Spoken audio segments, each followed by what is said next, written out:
Le pass culture, une arnaque d'État à 30 millions d'euros par an, logée dans des bureaux fantômes en plein Paris, où les employés ne foutent jamais les pieds. Bonjour à tous, si on peut dire, abonne-toi si tu veux bien et active la cloche parce que ce que tu vas entendre va te donner envie de tout casser. Toi, tu penses vraiment que ça peut s'arranger? On va parler chiffres, on va parler foutage de gueule. On a donc 185 salariés dans une boîte qui s'appelle le Pass Culture. Une boîte privée, attention. Leur quotidien? 4 jours de télétravail sur 5. 4 jours. Et le 5e, j'imagine qu'ils se connectent depuis leur bain moussant. Pendant ce temps, la boîte loue des locaux flambant neufs, refaits à prix d'or, dans le 8e à Paris, à 2 minutes à pied des Champs-Élysées. Vous saisissez le concept? On paie une fortune pour des bureaux vides. Ah, et pour être sûr que la farce soit complète, ils ont une équipe dédiée à l'inclusivité et la diversité. Ils ont même des formations obligatoires sur les biais inconscients. Le seul biais inconscient que je vois, c'est celui qui leur fait croire que leur job a un sens. Et qui paye pour cette mascarade? C'est le fameux Nicolas. C'est nous. Mais attendez, le plus croustillant, c'est pas les avantages, c'est la facture. Accrochez-vous bien. Cette boîte privée, la SAS Pass Culture, est financée à 90% par des fonds publics. C'est le ministère de la Culture qui régale. Forcément, dès qu'il y a du pognon à jeter par les fenêtres, ils sont là. Le budget total du Pass Culture, cette merveilleuse invention pour que les jeunes achètent des mangas et votent bien, c'est plus de 200 millions d'euros. Et sur ce pactole, vous savez combien coûte le fonctionnement de cette petite PME de 185 personnes? 30 millions d'euros. 30 millions. La moitié du budget de départ part pas aux jeunes? Non.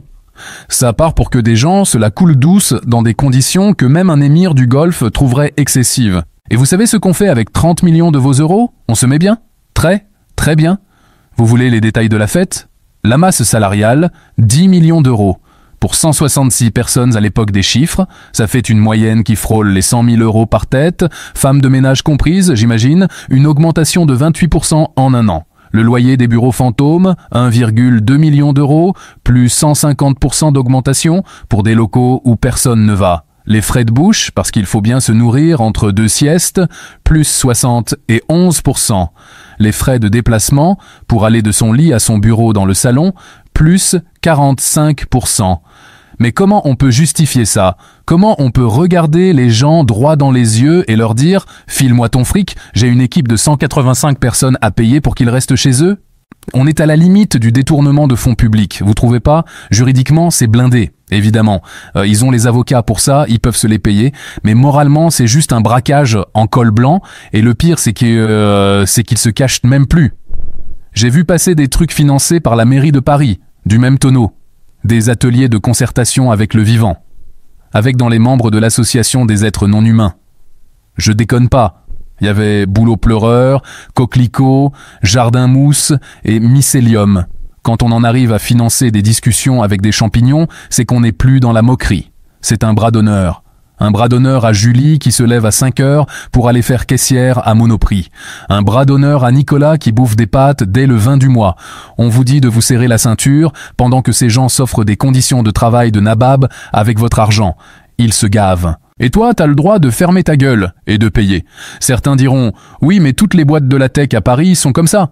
Sauf que les autres boîtes, elles jouent avec le fric d'investisseurs privés assez idiots pour cramer leur pognon.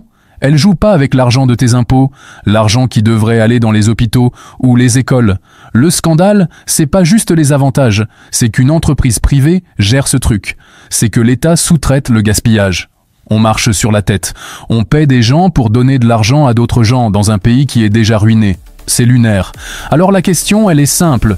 Jusqu'à quand on accepte de payer pour le champagne de ceux qui nous expliquent qu'on doit se serrer la ceinture? Balancez en commentaire ce que vous en pensez, si le Pass Culture doit dégager, un pouce en l'air si ça vous a au moins fait grincer des dents, et surtout, abonnez-vous et activez cette foutue cloche, parce qu'il faut que ça se sache. Faites attention à vous, et on se retrouve très vite pour une prochaine vidéo. Et n'oubliez jamais, tout ce qu'on vous raconte n'engage que vous.